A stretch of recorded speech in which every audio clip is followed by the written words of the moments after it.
Memorial Day weekend is getting closer, and something is about to happen that has not happened in decades. We're going to have more on that and the freeway you'll want to avoid if you're driving somewhere for the holiday, plus a special program for some special Orange County elementary students, the unique skill that they're picking up. You're watching The Rundown. I'm Adrian Arambulo in for Robin Winston. If you're planning to hit the road for Memorial Day weekend, you're going to have a lot of company.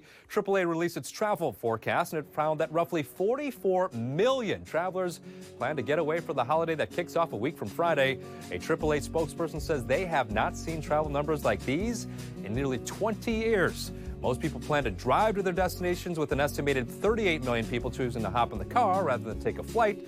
The worst freeway in Southern California will be the 5 from downtown LA to Bakersfield, specifically on the Thursday night before the holiday. McDonald's is expected to introduce a limited $5 value meal designed to lure back customers who feel outpriced. Sources tell CNBC that the $5 menu could include 4 items, a McChicken or McDouble, 4-piece nuggets, fries, and a drink. The potential new offering comes at a time when people are paying about 4% more to dine out versus this time last year.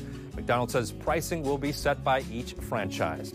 And this week you can step out and try delicious Latin American foods. Dine Latino Restaurant Week returns to Southern California on Tuesday. More than 100 restaurants are participating this year, with many offering food and drink specials. This runs through Sunday. Well, did you see it? The Northern Lights created a spectacular show this weekend, and 2 sisters from Baldwin Park took full advantage of their chance to see them. Melissa and Daphne Canales put this video together after driving 2.5 hours to Joshua Tree Friday night. And they say it was a sight to see. This is crazy. I can't believe we're experiencing this in California. Because I've always wanted to go to Alaska. Yeah. To see the Northern Lights, right? And that's my friend Fernando, my boyfriend. He was like, "Hey, you want to save some money? The lights are coming here to California." I'm like, "No way! Like, this is impossible. Like, California and Northern Lights do not match." Saved a trip and saved some money. We saw videos of the Northern Lights at Mount Wilson, even Santa Clarita. The Northern Lights were visible due to a solar storm. Now let's get a check of your forecast with meteorologist Belen de Leon. Hi everyone, here's the weather for the rest of the week. That May gray pattern is going to continue, gradually clearing to sunshine. The temperatures, very little change from day to day, but we will see a general cooling trend through Wednesday. And for our friends in the deserts, get ready, hold on. You're going to have some gusty winds each afternoon. Take a look at the temperature trend. Thankfully, this week we hold off on feeling that intense summer heat. The weather overall is quiet. Look at the trend for our friends in Riverside, where we're starting off the work week with numbers in the 80s, then temperatures gradually cool through Wednesday, 74. It's still feeling like spring. Then a little warmer through Friday, where we get back to 80, then slight cooling as we head into the weekend. No major storms, no rain, just nice spring temps. Enjoy. New surveillance video shows the moment a car hit and killed a 17-year-old boy who was riding his scooter in Long Beach. This happened early Sunday morning, and we're pausing the video before you see the scooter and teen come into frame. The boy's cousin says she saw all of it happen. And I hear like a car speeding, and I turn back, and I see it, and I start screaming. I was like, Brandon, watch out! Like, there's a car behind you. Like, be careful, be careful. And then like, I just heard it. And I just ran and screamed his name. The police say the driver initially drove away from the scene, but then later returned, and that is when officers arrested her. She's facing several charges, including gross vehicular manslaughter while intoxicated. And counselors and pastors are helping comfort people at Maranatha High School in Pasadena after some students were killed in the crash. Police say there's evidence alcohol may have been involved in the Saturday morning crash. The driver of a Tesla was going more than 100 miles per hour when the vehicle veered off the road and slammed into this building. 3 people were killed, 3 others were hurt, all of those victims between the ages of 17 and 22.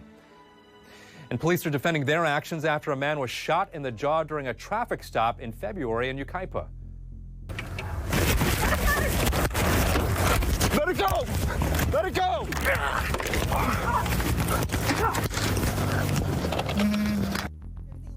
In the video, you can see a man getting patted down. They say when they found a gun on him, that's when the man and the officer started to fight over the weapon. A second officer then fired his weapon in what police say was self-defense. The man did survive and has been charged with assault with a deadly weapon on a peace officer. And actor Steve Buscemi was injured in what appears to be an unprovoked attack in New York City. Sources tell our sister station in New York that the 66-year-old Boardwalk Empire actor was on a sidewalk, leaning up against a wall and texting on his phone Wednesday, and that's when a man came up to him, punched him in the face, and kept walking. The actor was treated at a hospital for bruising, swelling, and bleeding to his left eye. Police are still looking for the attacker, and the NYPD released this surveillance image of the man. Clash between protesters and police as Pomona College graduates took the stage.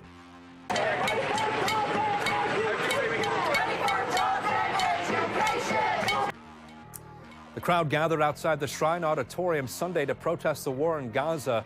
The LAPD declared the gathering an unlawful assembly, and one arrest was made.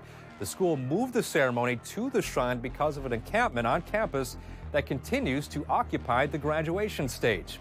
And UCLA announced that its campus has returned to normal operations after more than 2 weeks of disruptions from protests. In-person classes resume, and Roy Squad has been reopened to the public. Police removed a massive encampment there earlier this month and arrested over 200 protesters. Law enforcement and security will continue to be on campus.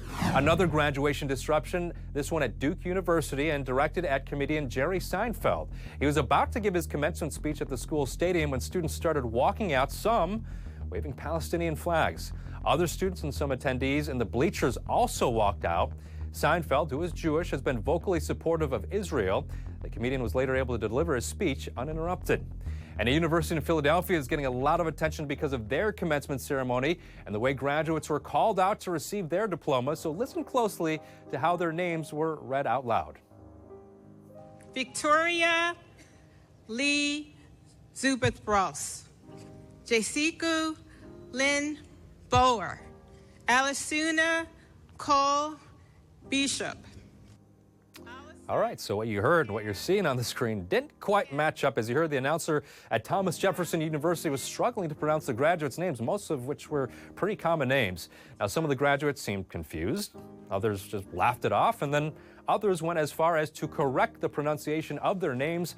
A spokesperson from the school sent out a statement apologizing, saying the mispronunciations occurred due to the way phonetic spellings were presented on the speakers' cards. And one of the several thousand languages spoken across the world, Mandarin Chinese is often thought to be one of the most difficult to learn. For students at one school in Orange County, though, they're not only taking Chinese language classes, they're learning other subjects like math and science taught entirely in Chinese. NBC4's Hedy Chang introduces us to the first of its kind program in Laguna Niguel as we continue to celebrate Asian American, Native Hawaiian, and Pacific Islander Heritage Month. 所以我们5月9日要考字表，我们现在来复习字表。 Inside this classroom at Marian Bergeson Elementary School, you won't hear a word of English. 准备来练习。 The teacher is a native Chinese speaker. Most of the students are not. The class is taught entirely in Mandarin Chinese, and the students are required to speak only in Chinese. This program is the first and only public K-12 Mandarin immersion program in Orange County. I like it a lot, and I think it's really cool. 10-year-old Evelyn Barron started learning Chinese in kindergarten. 我的名字是包依玲。 Evelyn tells me her Chinese name, and we talk about her favorite foods. 我喜欢吃饺子。我最喜欢吃巧克力和冰淇淋，可是我还喜欢吃中国菜。 The Chinese immersion program at Capistrano Unified School District started in 2011, but has become so popular that it's now opened up to students outside of the district. Even though Chinese is one of the most challenging languages to learn, the teachers say the students soak up new languages like a sponge. They learn very fast because we do lots of audio visual aids. We do lots of movement, singing, chanting, and we try to make it fun. Fun, but for 11-year-old Lucas Yang, also fundamental. I'm third generation Chinese, so I think it's important for me to learn more about my culture. Students say it's also important their classmates, who are of all different ethnicities, are learning about different cultures, which is also one of the goals of the program. I think it's pretty impressive because, you know, it's kind of hard to learn a different language, like, in, like, just a couple years. Everybody's really, like, they're really into it and they're really dedicated to it, and it's like, it makes you really hardworking. Evelyn is working really hard to continue Chinese. I hope to do it all the way through high school so that I can be, like, officially, you know, bilingual, not just say I'm learning Chinese. She hopes to inspire others to do the same. In Laguna Niguel, Hetty Chang, NBC4 News. Man, really impressive program and really impressive students there, huh? A recently photographed Southern California resident is making a lot of people smile. Check out this black bear seemingly with a giant grin on his face. Wildlife photographer Joanna Turner set up a motion-activated camera that captured this now viral photo. It was taken a few weeks ago above the San Gabriel Valley. Turner says the bear appears to be healthy, likely happy, munching on all the fresh grasses that are springing up after our rainy season. So, you know what I mean? He's got a great view, got something to eat. Good to be him. And we want you to meet 10-year-old Monica Cleanwork. She is a creative young lady who was diagnosed with a brain tumor 2 years ago. She loves scents and she loves perfumes, and Make-A-Wish created a dream come true for her. They teamed up with By Rosie Jane, that's a boutique fragrance company in Glendale, and they really made her day special. From the limo that picked her up and her family to the extra surprise at the perfumes lab. On a chair by the table was a lamppost for me that said Monica is a perfumer with Rosie Jane. It was perfect. It was the perfect size, and it was so well prepared. That was the amazing part, how ready they were to make that day special. Absolutely amazing. Monica got to keep that lab coat. She got to create her own perfume. She says it is a really sweet scent, and her friends love it too. Make-A-Wish grants thousands of wishes like this every year, and there are a lot of kids in the LA area hoping that their wish will come true as well. So if you're interested in donating or volunteering, you can visit Southern California's Make-A-Wish website. You can always get the news and weather updates on the NBCLA app and on our website, NBCLA.com. And be sure to tune in to Today in LA on NBC4, weekdays from 4 to 7 a.m. That's where we bring you all of the day's headlines and traffic and weather.